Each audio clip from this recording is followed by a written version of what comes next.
हाँ, ध्यान दीजिए बच्चों। आज हम सिंपल सेंटेंस के कुछ और एग्जाम्पल मिक्स वाक्य, लगभग हर नियम का एक वाक्य दे रहे हैं। इसके बाद जो है सिंपल खत्म हो जाएगा, आगे वाला नियम चालू होगा। तो देखिए एग्जाम्पल, पहला सेंटेंस है Ashwapati was the king of Madra, he had a daughter, she was very beautiful. Ashwapati Madra का राजा था, उसके एक पुत्री थी, वो बहुत सुंदर थी। तो देखिए यहाँ पर अश्वपति का the king of Madra phrase as a noun बन रहा है, यानी नाउन और फ्रेज इन अपोजिशन का प्रयोग।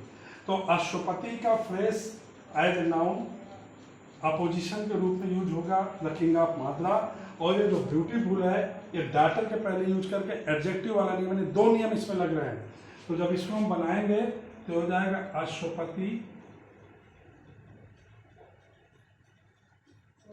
कामा। अब इसको फ्रेज को ले आएंगे in apposition, the king of Madra, फिर कामा। क्योंकि जो phrase as a noun use होगा दोनों तरफ से कामा में क्लोज होगा। इसके बाद टेंस यूज होगा had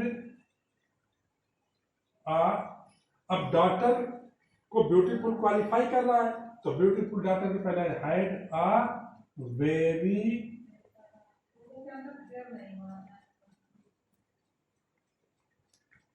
beautiful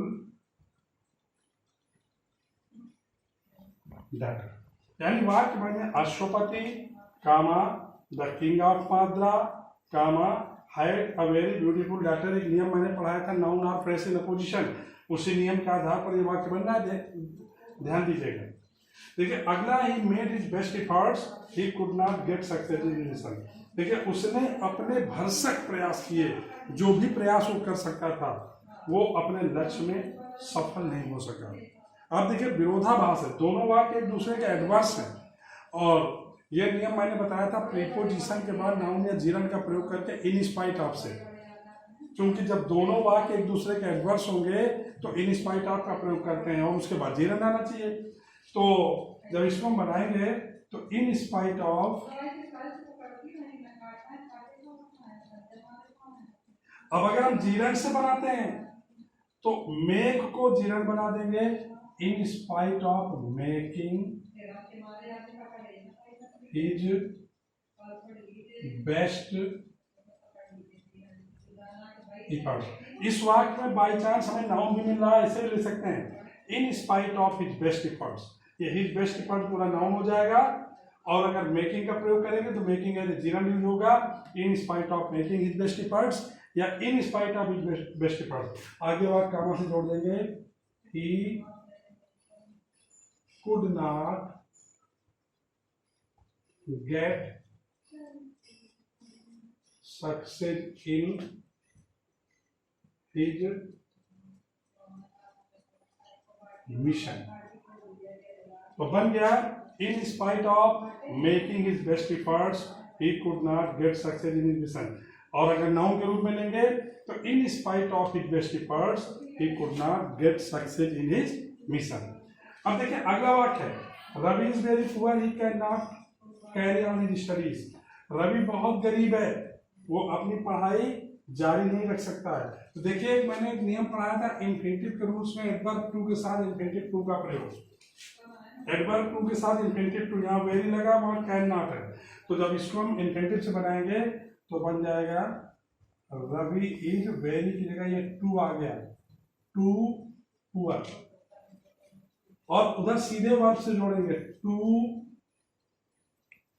carry on his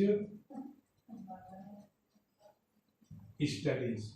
यानी एडवर्ब टू के साथ infinitive, Ravi is too poor to carry on study. ये टू जो है एडवर्ब का काम करता है और इसका मतलब होता है मोर देन लिमिट, उचित से ज्यादा, बियॉन्ड द प्रॉपर लिमिट। और यहाँ पर ये टू जो है ये इन्फिनिटिव के रूप में जो गया, तो ये नियम बना इन्फिनिटिव से, Ravi is too poor to carry on his studies. अब अगला वाक्य देखिए, सम बुक्स आर गुड, कुछ किताबें अच्छी होती हैं, they are our best companions, वे हमारी सबसे अच्छी मित्र होती हैं। एडजेक्टिव का प्रयोग, ये हमें गुड को बुक्स के पहले लाना है। तो जब वाक्य बनाएंगे तो ओनली गुड बुक्स, केवल अच्छी किताबें हमारे सबसे अच्छी मित्र होती हैं। तो इसे बना देंगे only good books are our best company. केवल अच्छी किताबें हमारी सबसे अच्छी मित्र होती है। नियम कौन सा लगा? ये गुड जो है वो बुक्स को क्वालिफाई कर रहा है। और जब सेंटेंस बनाएंगे, अगर यहाँ पर हम सम लिखेंगे तो इसका मतलब कुछ अच्छी किताबें नहीं, केवल अच्छी किताबें हमारी सबसे अच्छी मित्र होती है। यहाँ ओनली का प्रयोग हो जाएगा। आगे देखिए, I want to take the pen, it is lying on the table. मैं पेन लेना चाहता हूं, ये मेज पर पड़ा हुआ है। पार्टिसिपल का प्रयोग बीच में, तो जब इसको हम बनाएंगे तो I want to take the pen, और बीच में पार्टिसिपल होगा लाइंग ऑन द टेबल। ये लाइन जो है पेन के लिए एज ए पार्टिसिपल यूज हो रहा है, lying on the table. Present participle का प्रयोग हुआ है, I want to take the pen, line बीच में। पार्टिसिपल का प्रयोग जब वाक्य के बीच में करेंगे तो उससे रिलेटेड सब्जेक्ट जिसके लिए प्रयोग हुआ वो आज एंटेसिडेंट उसके पहले होना चाहिए। तो पेन देखिए उससे पहले I want to take the pen lying on the table. अगला है the sunset, the stars appear in the sky. The stars appear in the sky, ये बन गया। तो देखिएगा, एक नियम मैंने पढ़ाया था नॉमिनेटिव एब्सोल्यूट, और नॉमिनेटिव एब्सोल्यूट में मैंने बताया था कि प्रत्येक वाक्य के सब्जेक्ट अलग अलग होना चाहिए, भिन्न भिन्न होना चाहिए। There should be different subject in sentence. और दूसरा एक कंडीशन बताई थी कि कोई एक वाक्य दूसरे का कारण होना चाहिए। One of the sentence should be the cause of other. तो देखिए वाक्य, सूर्य अस्त हुआ, तारे आकाश में प्रकट हो गए, आ गए। तो तारे आकाश में आ गए क्यों? क्योंकि सूर्य उदय हो गया। तो इस वाक्य का ये कारण है, और जो वाक्य कारण रीजन शो करता है उसी में नॉमिनेटिव एब्सोल्यूट का प्रयोग करते हैं। और नॉमिनेटिव एब्सोल्यूट के 3 नियम हमने बताए थे। एक बताया था अगर सेंटेंस में इज एम और वाज वर का प्रयोग हो तो कॉम्बिनेशन करते समय इनके स्थान पर बीइंग का प्रयोग कर देंगे। दूसरा बताया था अगर सेंटेंस टेंस को इंडिकेट करता हो, मोस्टली पास्ट इंडेफिनिट, इन रेयर केसेस प्रेजेंट परफेक्ट या पास्ट परफेक्ट, तो हैविंग का प्रयोग करते हैं। और तीसरा बताया था अगर वाक्य पैसिव वॉइस में हो सेम सेंटेंस में तो हैविंग बीइंग का प्रयोग करते हैं। तो आप देखिए पास्ट इंडेफिनिट में है वाक्य, तो इसमें हैविंग का प्रयोग कर देंगे। तो जब ये वाक्य बनेगा तो द सन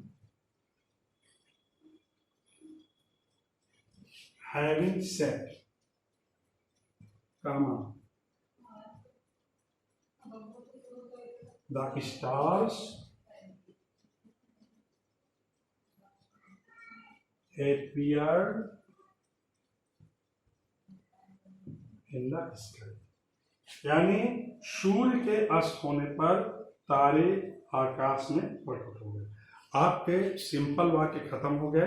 अब कॉम्प्लेक्स शुरू होंगे कि एक से एक या दो या दो से अधिक सिंपल वाक्यों को एक कॉम्प्लेक्स वाक्य में कैसे जोड़ेंगे। इसके अलावा कल से हम आपको वोकैब में इडियम्स वगैरह याद करने देना शुरू करेंगे, तो उनको भी आप लोग याद करना चालू कर देंगे। ठीक है।